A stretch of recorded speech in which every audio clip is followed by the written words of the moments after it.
Hello, my friends, and welcome to our virtual celebration for the week of Sunday, November 28th. It is the first Sunday of Advent this year, and at sunset this evening is the beginning of Hanukkah. Wow, 2 holidays all in one. So here's my invitation. Settle in, relax, connect, drop everything that you're doing, and let's enjoy this together.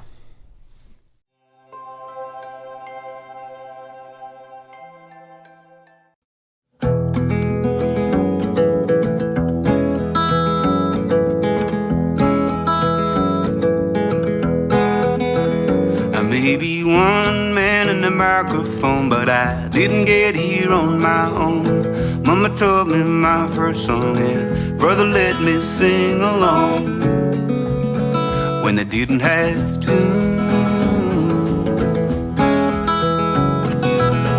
We hear it every day, this world has gone astray. They wanna be the first to tell you it's getting worse. What they don't tell you. There's people coming through. People like you and you and you. You didn't have to, but you do. You keep on coming through.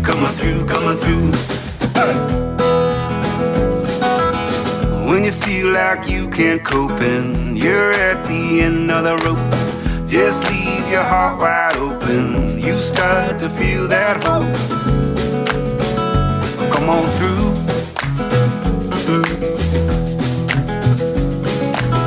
Think about how far we've come, the impossible we've done. Compassion, innovation, through every generation. There's people coming through. People like you and you and you. You didn't have to, but you do. You keep on coming through. Yeah, you. Thank you. Yeah, I'm singing you. Hey you. Thank you. Yeah.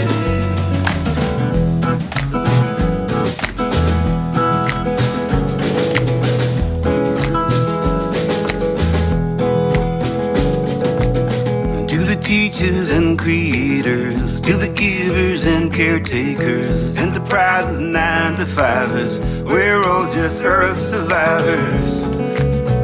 And I feel alive. To everyone who helped me along, who listened to my song, who made these strings I strum and who made this microphone. Well, I know who. It's those people coming through. People like you and you and you. You didn't have to, but you do. You keep on coming through. People coming through. People like you and you and you. You didn't have to, but you do. You keep on coming through. Yeah, you. Thank you.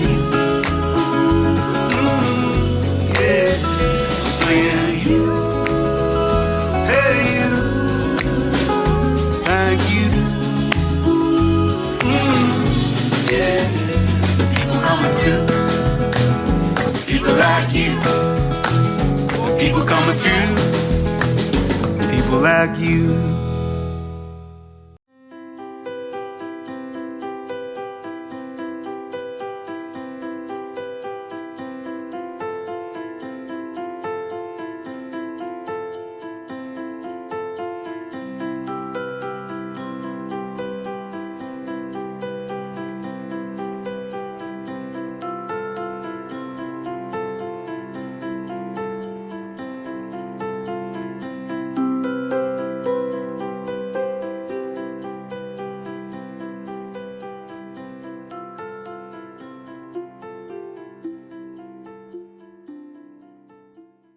This week we are completing our November theme, which is finding gratefulness in everyday things. You know, this whole year our focus is on the Zen saying, chop wood, carry water. What do you do when you find enlightenment? You go about doing the daily things. And something that our teacher, Ernest Holmes, says is that we become the thing that we desire. So if we're wanting a life that is fulfilled, we live in the consciousness of a fulfilled life.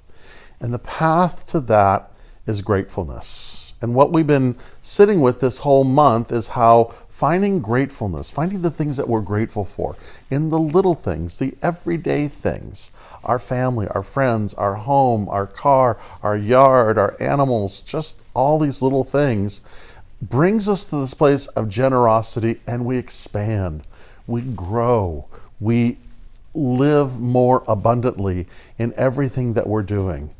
And you know what I think is really interesting about this particular Sunday, about this particular closing in of that, is it overlaps, because on Sunday the 28th is the first Sunday of Advent, which is a time that is marked within the Christian calendar as a time of waiting with joyful anticipation of the incarnation of light into all matter. And it's also, beginning at sunset this evening, the beginning of Hanukkah, a festival of lights, a festival celebrating an everyday miracle, not a great miracle. As Anita DeMont says, this is the season when people of all faiths and cultures are pushing back against the planetary darkness. We string bulbs, ignite bonfires, and light candles, and we sing. And so it's the small miracles, family, food, but the thing that I love about it is we sing. We sing. We sing of hope. We sing of joy. We sing of faith. And let's face it, faith, joy, hope, anticipation, this is risky business. These are extensions. These are when we look past the conditions into the greater experience that we're wanting. You know, it's something that Emma Curtis Hopkins used to say is, don't be deceived by the appearance of things, because underneath them, something else is really beginning to emerge and grow. And so what we're beginning to do is we're making a statement against the darkness. You know, in the ancient world, the darkness was seen as cold because wintertime is cold. And darkness had a sense of closed in, of ignorance, of sleeping, of amnesia, or even death. And so this is the thing that we are taking a stand against. Not the richness of the earth where life begins, but the fear. The anticipation that things are getting worse, not better. And so we light our fires, we sing our songs, we gather together. And in times like this, we remember the old miracles and we anticipate the new miracles. There are literally 4 ways to talk about a story, a myth, a legend, a scripture, even a song or a piece of art. They are to first look at it from a literal perspective, and then a contextual perspective, then allegorically, and then metaphysically. So from a literal perspective, it's what happened in the story. In Hanukkah, there was a revolution against the colonizing power, and there was a need to reconsecrate the temple. From a contextual point of view, it's a time of great change and movement, and there was a longing and a hope. As an allegory, it's kind of like our times, right? You know, we're pushing against someone imposing a belief on us that's not the truth of who we are. And from a metaphysical point, it speaks about how light can always move through, that you can't contain it, that there's something miraculous that's happening. And I'm going to be using that word miraculous a lot this month. And I love Mitch Horowitz's definition of what he says a miracle is. He says it's something like this, that a miracle is a favorable deviation from all reasonable expectancies, such as it's like the realization of a cherished but a remote goal. So that's what a miracle is. It doesn't seem like it's going to happen. My teacher used to say, tricksters love to perform miracles. And the thing about a trickster is, against all odds are the odds the trickster likes. So really, it has that trickster, risky, fun, playful quality. And miracles are just simply that. It's the check arrives just in time. We didn't think we had it, but there it is. We didn't expect the outcome to come like it did, but there it was in a favorable way. And so, here's my invitation for each of us this month. It's to begin to pay attention to miracles. So here's something that Albert Einstein says. There are only two ways to live your life. One is as though nothing is a miracle. The other is as though everything is a miracle. We can live in a world where there are no miracles, where nothing happens. There's a sense that things march along, maybe they'll get better, maybe they won't. Or we could live as if everything is a miracle. And for myself, I've been thinking a lot about this. Think about these two miracles that we experience every day. The first is the miracle of hearing. You're hearing my voice. You hear your partner or your child talking to you. You hear something that affects you, inspires you, draws you into something. You hear the sound of birds in the sky. You hear the sound of water running. But the fact that we can hear allows us to listen. And when we listen, we connect. We become part of something other than ourselves. And then there's the miracle of speaking. Think about this. Just kind of let this settle in for a second. There's a miracle in speaking. Abraham Heschel says this: words create worlds.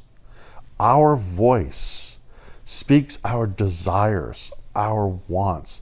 Our voice gives comfort and compassion. Our voice connects, unites, heals, brings things in, returns us. These are powerful miracles, and they're happening to us all the time. And the thing of it is think about the other miracles that are available to us. I want to quote this idea from Anita Diamant. I like the size of the Hanukkah miracle. No parting of the Red Seas. Just a story about finding extra oil when you didn't think you had any and you really needed it, and all the stores were closed.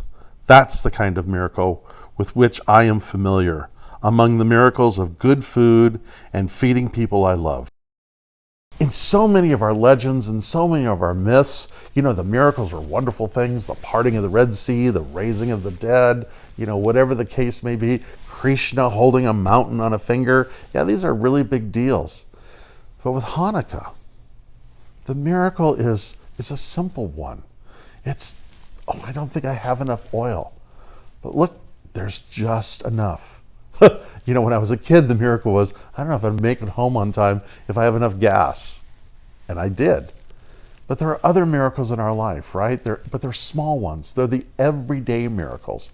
And we see them all around us. So for myself personally, I'm thinking about a miracle that's just been inspiring me. The other day I was sitting home and I was reading a book in my living room, and I looked outside the window, and all of a sudden there was this shower of golden leaves as the tree in our yard, this tree that I absolutely love, all of a sudden, and it seems literally from nowhere, all these leaves began cascading down almost like a golden snow. And it just filled me with this, wow, this is remarkable. This is amazing. Those everyday miracles. And here's the trick, is that when we look for miracles, we find miracles. When we find miracles, it brings us to a place of amazement, of wonder, of awe. It inspires us to a deeper sense of gratefulness. And from that place, we move, just like in this holiday season, we move to this place of generosity. And so we have a gift for you. And our gift is this. Every now and then throughout this year, we're going to open the book of timeless wisdom for today and just see what wisdom is there for you. And what I know is all the practitioners of our community are in the book. And so we're going to open that now. And I'm just going to invite you to just savor their message, their little bit of wisdom that you can hear, and then to speak it to those whom you love.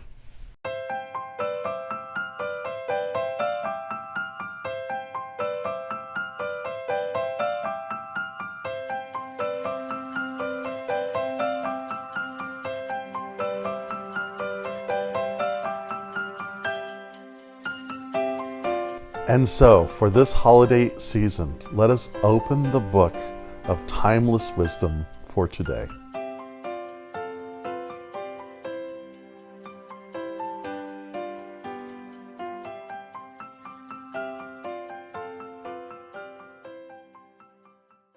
I'm Craig Lozzi, and I welcome you to our virtual service. When I think of Thanksgiving, what comes to my mind is just a humble reverence that I feel whenever I am in the splendor and magnificence of nature.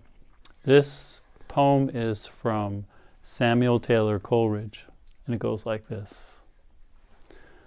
So I shall make my altar in the fields, and the blue sky my fretted dome shall be, and the sweet fragrance that the wild flower yields shall be the incense I offer thee. Happy Thanksgiving. Hi, I'm Liz Jamison Dunn, and happy Thanksgiving. Thanksgiving is one of my favorite times of meditation, of contemplating, and just taking stock of what I'm grateful for each day of the year. And it's a wonderful time to come together with people that you love, family, and practice that gratitude and express it.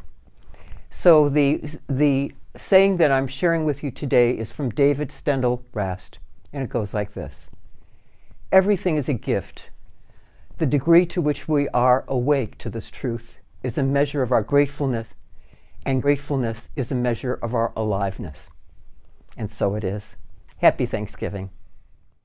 Hi everyone, my name is Paul, and I just want to say happy Thanksgiving and have a nice reading for you all. So when I think of Thanksgiving, I think of food, I think of sharing gifts and conversation and love and warmth and heart. And so here's my reading I chose for you all this wonderful Thanksgiving Day. I walk in thanksgiving for your friendship and the gift of prayer, for the splendor of autumn and the rocky peaks, for music and poetry and the song of the world, for the intensity of life, for the challenges and delight. And because I walk in thanksgiving, I walk in joy. From the marionettes of the holy angels. Hi, I'm Jennifer Diallo. It's nice to be here with you. Happy Thanksgiving. Grace and gratitude belong together like heaven and earth. Grace evokes gratitude like the voice and echo. Gratitude follows grace like thunder lightning. Karl Barth. Hello everyone, happy Thanksgiving. This is always an amazing time of the year where we get to gather together with friends and family, and my reading today comes from Henry Nouwen. The discipline of gratitude is the explicit effort to acknowledge that all that I am and have is given to me as a gift of love, a gift to be celebrated with joy. And so in this season, I just invite you to recognize the gift that you are and to celebrate all that you're given at this time of year. And so it is. Hello, my friends. So glad to be with you here today. Mainly that we're speaking about gratitude and all that it encompasses in our life. My reading for today is by Melody Beatty. Gratitude makes sense of our past, brings peace for today, and creates a vision for tomorrow. And so it is. Love you all. Have a great holiday. Happy Thanksgiving, everyone. I send you blessings, happiness, and peace of mind for this holiday season. And my reading is, I appreciate you and knowing for you that being grateful accumulates blessings, improves immune systems, and attracts abundance and builds compassion for this holiday season.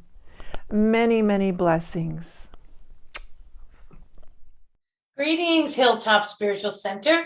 This is Susan Sully Sullivan, and I'm one of your new practitioners up on the hill. I'm here to wish you a happy Thanksgiving and holiday season. And I have a quote for you from Rumi that says, "Wear gratitude like a cloak, and it will feed every corner of your life." And so it is. Hi, everyone. We are so delighted that you have joined us today. Happy Thanksgiving to you, your family, and everyone you love. And Thanksgiving means so many things to so many people, and certainly to me. Joyfulness, being with friends and family. It's just so much to be grateful for. So the reading today, this reading for you is, and it goes like this. Gratitude is like breathing in, letting ourselves be touched by the goodness in others and in our world. Generosity is like breathing out, sensing our mutual belonging and offering our care. That's by Tara Brach.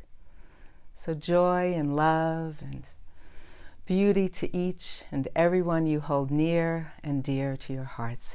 Happy Thanksgiving from all of us at Hilltop Spiritual Center. Namaste.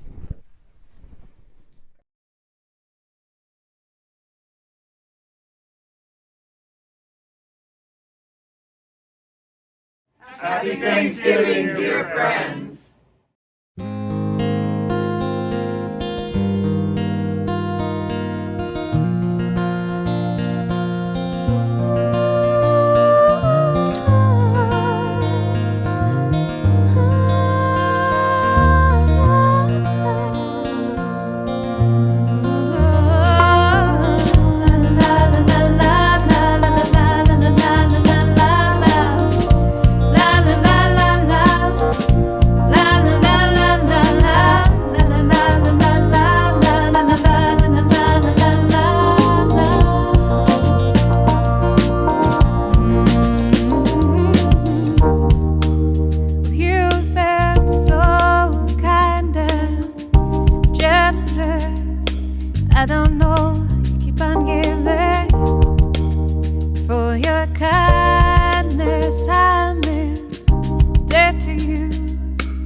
So once again, I want to thank you. You know, this time of year, we all reflect on the things that we're grateful for. Our friends, our families, our livelihoods, the joy, the abundance, the prosperity that flows to us, the fact that we are alive. And I'm just so deeply grateful for you in this virtual world that are participating and sharing and growing and financially supporting us. So again, thank you for this. Enjoy the holidays. I look forward to seeing you soon.